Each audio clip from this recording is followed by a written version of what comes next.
yang terjadi di elit politik nasional itu tidak seperti, sama sekali tidak seperti yang Anda baca di koran atau Anda dengarkan di televisi gitu ya. Satu. Nomor dua, apakah presiden berkuasa? Tidak. Apakah Megawati berkuasa? Tidak. Apakah anak-anaknya Megawati berkuasa? Akan semakin tidak. Ya. Terus siapakah yang berkuasa? Gitu. Yang berkuasa tidak pernah muncul di media massa. Jadi mereka membutuhkan ketidakpastian dari pelaku-pelaku di panggung ini, diadu domba sedemikian rupa. Nah, siapakah yang madu domba? Yang madu domba ini sudah juga sedang bertarung di antara mereka. Jadi nanti ada skala global internasionalnya, terus nanti ada tajalinya yang agak regional nasional, gitu ya. Nah, mereka ini pokoknya kalau ndak Yahudi Timur ya Cina Barat, ya gitu. Kira seperti itu. Nanti timelinenya adalah 5 tahun kemudian 10 tahun ini kita mengalami pertaruhan. Indonesia akan dimik-dimik kembali bangkit menggeliat atau akan hancur sama sekali dan menjadi bangsa jongos total tahun 2024. Nah, siapakah mereka ini? Pasti adalah konstelasi para pemilik modal, baik di tingkat internasional maupun regional dan nasional. Nah, itu lapisan-lapisan ini juga bertarung satu sama lain, tapi yang pasti ada rasnya mereka. Yang paling bermain adalah orang-orang yang sudah datang ke Nusantara sejak abad ke-13, tetapi sampai hari ini mereka berposisi masih tamu secara kultural di Indonesia. Lagi engko jajal diskusi ning warung-warung kok isih dayoh maksudnya piye gitu ya. Ya. Jadi ada orang yang sudah kerja dan kaya raya di sini, tapi dalam hatinya masyarakat Indonesia mereka masih tamu, jadi belum pantas jadi gubernur sebenarnya. Lu kok guyu gitu? Misalnya, padahal dialah yang nanti akan diangkat untuk sampai ke puncak oleh konspirasi itu. Karena nanti yang diciptakan adalah sistem-sistem yang menguntungkan roti dan keranjang-keranjang mereka bekerja sama dengan konstelasi internasional. Nah, jadi saya ingin memperingatkan kue isih dayoh, kue aja banget-banget lemu pecicilan, ya. Iki Indonesia iki aja rumangsamu ming kaya sing kok sangka. Ono liya-liyane loh di Indonesia ini. Bangsa Indonesia itu banyak dan ada segmen-segmen, ada level-level, ada kesatria-kesatria, ada kader-kader, ada bermacam-macam dari bangsa Indonesia ini yang juga akan menjadi faktor dari berubahnya Indonesia. Jadi jangan dipikir Indonesia akan berlangsung persis seperti yang kalian skenariokan. Ada macam-macam, bukan hanya manusianya macam-macam, bukan hanya anak mudanya bermacam-macam. Ada arus yang menuju masa silam dan kematian, dan ada arus yang sedang bangkit pelan-pelan menjadi manusia kader Nusantara yang baru, yang semakin banyak jumlahnya di mana-mana, dan usia mereka 10 tahun lagi adalah usia pemimpin di tingkat-tingkat yang bermacam-macam. Maksudku kue iki pemimpin yang berikutnya, gitu loh. Jadi siap-siap mulai saiki, gitu ya. Oke. Muhtasib wis ben kursus dhewe kono. Karena dia punya kesibukan sendiri yang sifatnya kosmis ya, dia kosmis. Pokoknya dia hubungannya sama Tuhan konflik tiap hari sama Tuhan. Dia karepmu gue iki, nah gitu lah gitu. Itu urusan, itu kan salah satu hiasan Indonesia sehingga disukai para malaikat karena ada kaumul muhtasibin gitu kan. Oke. Oke ya, jadi singkat kata begini. Anda jangan benci Jokowi, jangan benci Mega, jangan benci siapapun yang seakan-akan sedang berkuasa. Anda harus merasa kasihan kepada mereka. Dan doakanlah Jokowi yang terus-menerus mendapat tekanan. Anda tahu kan kalau SBY itu kan selalu ragu. Kalau yang sekarang ini tidak ngerti apa yang diragukan atau apa yang ditegasi. Itu masih lumayan, kalau dulu kan masih ragu terhadap sesuatu hal. Ini sesuatu halnya dia tidak ikut menentukan. Jadi arep ragu ki ora ono dalane, arep tegas ya ora dalane, akhirnya sing metu Iku dudu saka atine, dudu saka pikirane dhewe. Gitu ya. Jadi kita doakan mudah-mudahan beliau ini oleh Allah segera dibebaskan dari tekanan-tekanan. Jelas ya? Jelas maksudnya ya? Gue ngerti sastra toh? Nah. Sementara yang sangat bernafsu untuk bertarget tahun ini harus menggantikan orang yang penuh tekanan-tekanan ini, kita doakan mudah-mudahan dia tidak diberi kesempatan oleh Allah untuk bersu'ul khotimah. Iki ya jelas tau kudune. Nah, gitu. Jadi nek di YouTube iki berdebat sih lagi ngafirke aku gitu.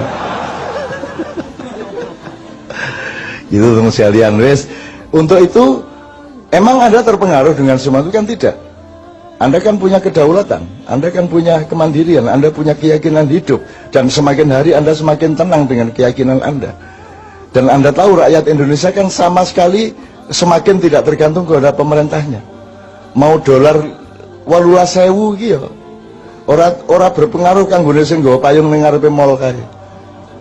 Wis pokoke nek nggawa payung ana udan nyeterke nang mobil entuk piro ning prapet piro kan Anda semua kan tidak terlalu terpengaruh. Bahkan di Jawa Timur anak-anak muda lantang, ayo iki yo gurung mundhaki BBM iki apa iki. Kurang ajar, nang wis ae diunggahno ayo. Nang wis. Mosok gak mundak-mundak iki lho. Ayo diunggahno ayo sepur mesisan 4 kali lipat ayo apa ngono. Engko tak delete tekek ndek njero balas. Nek sak delete tekek supaya gak mlaku mesisan wis. Gitu loh, pesawat-pesawat barang ini.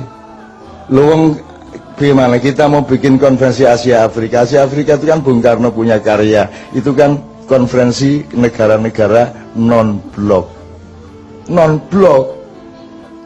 Lho kowe iki nggak konferensi non-blok kok jaluk perlindungan nang jeraganmu iki piye? Njur pura-pura digawe pesawat tapi didandani sik le dandani regane luwih larang timbangane pesawat sing dikeke. Iya coba gue kan ya Allah ya Rabbi, memang presiden itu syaratnya satu kok, harus tahu apa yang harus diragukan dan apa yang harus ditegasi. Iki ora ono bahane iki, arep ragu ya ora cetha, arep tegas ya ora cetha kan begitu. Kan nyenengke kok gue. Tidak pernah ada bangsa yang mendapat hiburan sebagaimana kita. Gitu kan? Tidak. Jangankan kan kalau dalam Islam tuh, kalau dalam bahasa Arab tuh ada namanya uslub. Uslub itu diplomasi tingkat tinggi. Seperti saya mengatakan, mudah-mudahan segera terbebas dari tekanan, tuh uslub. Ketika saya acara dengan KPK yang pertama, saya berdoa, ya Allah segera bubarkanlah KPK. Itu kan uslub, artinya maksudnya kehakiman, kepolisian, kejaksaan sudah beres, bisa menjalankan tugasnya dengan jujur sehingga tidak diperlukan KPK. Jadi kalau KPK didoakan untuk bubar itu artinya supaya tidak perlu ada ad hoc lagi untuk mengurus korupsi kan gitu. Tapi orang karena pikirannya linier dan sastra kalimat aja tidak jelas, maka ketika saya berdoa dengan tingkat uslub tadi, susastra tinggi tadi, orang paham loh kok Canun menginginkan KPK bubar karepe piye? Loh, nek KPK bubar berarti hukum sudah beres, kan begitu. Karena hukum belum beres, pelaku-pelakunya belum beres, diperlukan perangkat pembantu pemain bon-bonan yang namanya KPK. Kan begitu kan? Nah, kalau sudah kesebelasannya beres, tidak perlu ngebon lagi. Nah, Indonesia ini lebih lucu lagi. Pemain bon-bonnya dimasukkan lapangan, yang pemain yang diganti tidak dikeluarkan dari lapangan. Bener nggak? Loh mestinya kalau diganti yang diganti keluar ini nggak tetap di dalam. Akhirnya gelut dewe, sadu-saduan dewe. Kan gitu. Antara pemain pengganti sama pemain yang diganti. Kan begitu. Sampai hari ini kok sadu-saduan nggak karu-karuan. Kan ini nyenengke negara ini nyenengke. Saya luar biasa bahagia sebagai bangsa. Luar biasa bahagia. Ini tenang nih Joni. Malaikat yang nggak pernah ketawa jangan nahan banget. Jangan kudu guyu tenan kemenungsan gitu. Bahkan tidak ada tugas malaikat untuk tertawa, tidak ada. Malaikat itu semua serius. Tapi khusus untuk Indonesia ini akhirnya rundingan wis ora apa-apa yang guyu wae ya. Ngono ku ya saking lucune kok piye. Edan tenan ambo tenan. Lho wong piye to wong panglima tertinggi TNI kok mendapat gelar anggota kehormatan. Lu panglima kok anggota kehormatan. Piye logikane iki? Gitu lho, piye to iki? Aku kok dikai anggota kehormatan Mak Iya. Lho piye to iki? Lho aku ini. Jadi, malaikat ora entuk guyu piye? Akhirnya disentak karo Gus. Rentok guyu malaikat. Ah lucu tenan ini. Lebih itu coba itu. Maka Anda harus tahu itu bukan penjilatan, itu sedang mempermainkan. Ada skenario untuk menggunakan. Gitu loh, dan seterusnya lagi nek dikai contoh kayak banget lah. Dengan bahasa yang seperti itu, maka Anda sebagai orang maknya ternyata uslubnya sudah tinggi. Langsung mengerti. Luar biasa Anda. Di bawahnya baru ada yang namanya balaghah, itu ilmu komunikasi biasa. Nah ini balaghah aja belum nyampe, jadi nggak ngerti bagaimana ngomong sama Amerika, bagaimana ngomong kepada Singapura, nggak punya uslub. Kan tidak perlu menentang untuk menentang.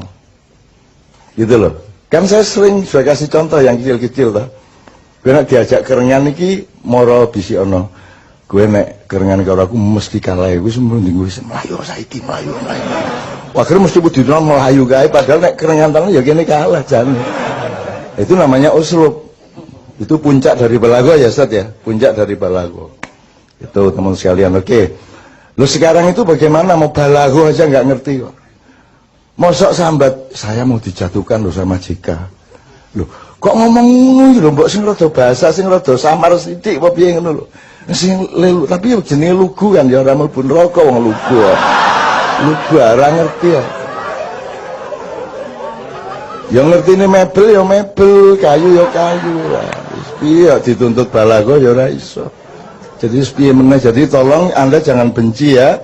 Anda harus kasihan dan berempati dan berdoa setiap hari mudah-mudahan beliau segera dibebaskan dari tekanan-tekanan.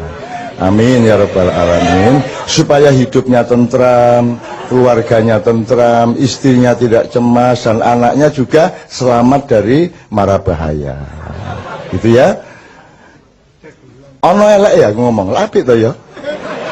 Apik to gitu loh. Uslub loh. Wah sesuk mesti do Twittere uslub.